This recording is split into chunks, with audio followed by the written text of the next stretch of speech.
Hello, my name is Yusuf Ahmed, and I'm here to tell you that we're draining the earth like a raisin. I would like to tell you something about myself so I can get your attention and not have you nod off on me. I've always had a fascination with nature. As a kid, I used to go out and behind my house in the woods and look around for all sorts of bugs and insects to just look at them. And I started reading up on a lot of these insects. And one article I was reading said that there was a mite that infests the ear of certain species of moths, and they're notable to where they only infect one ear, so that the host can still detect the sounds of hunting bats so they don't die. This symbiotic relationship is my wish for the humans on this planet. This relationship between the mite and the moth is classified as parasitic, but the moth is only handicapped. It's not killed in the process, which would effectively kill the mite as well. The mite has adapted to learning that if it infects both ears of the moth will die because it will be easy prey for bats. We call ourselves Homo sapiens, or wise men, and we should be able to learn from this kind of relationship that we cannot take advantage of our resources, or we will effectively kill our moth or our planet. No, the main resources that we deprive our planet of are oil, coal, and natural gas.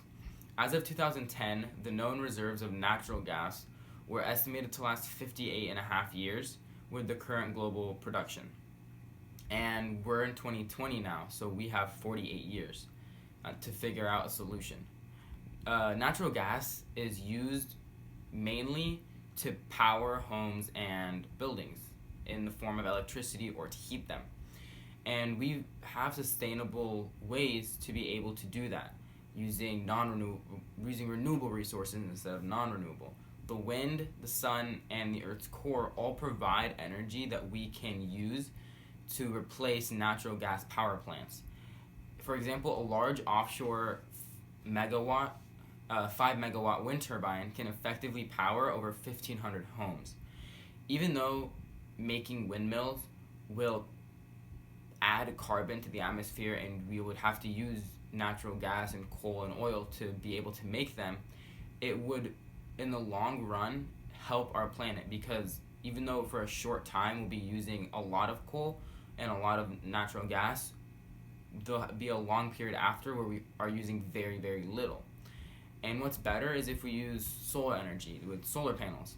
There is tons of land that we aren't using as humans because it's too hot to live there, and they are the places that get the most solar energy. And that can be utilized to our benefit, and we could cover that land with solar panels.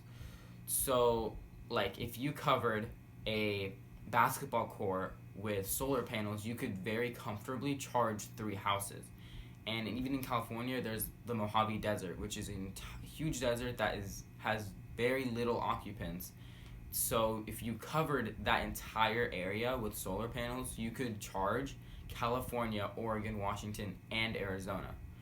And I know that covering an entire desert with solar panels is unrealistic, it's not very possible, but it shows the power of what renewable resources can do.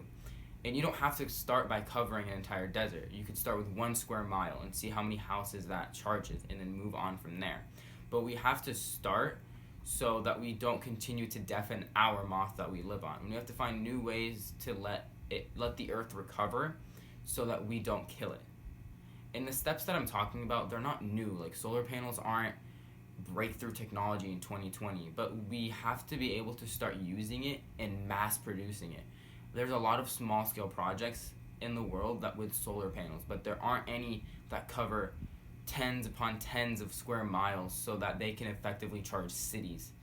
And we have to start thinking about that so we can start change as soon as possible. And I know a lot of people say that to save the earth we have to all buy Teslas so there's no carbon emission, and we all have to be vegans to save the carbon, like from cows, or to make life easier and make life more sustainable on earth. That's not true. We can all still live comfortably, but we still have to start change as soon as possible to make that change less drastic. And because we all want the planet to be safe for us and safer for our kids. I don't want my kids to have to go out and wear masks when they leave the house. I want them able to enjoy the forests and the woods that I enjoyed as a kid. So as long as we put our minds together and come up with these changes, we will be able to coexist with our planet that we live on, and we won't be the parasites that we are right now. Thank you.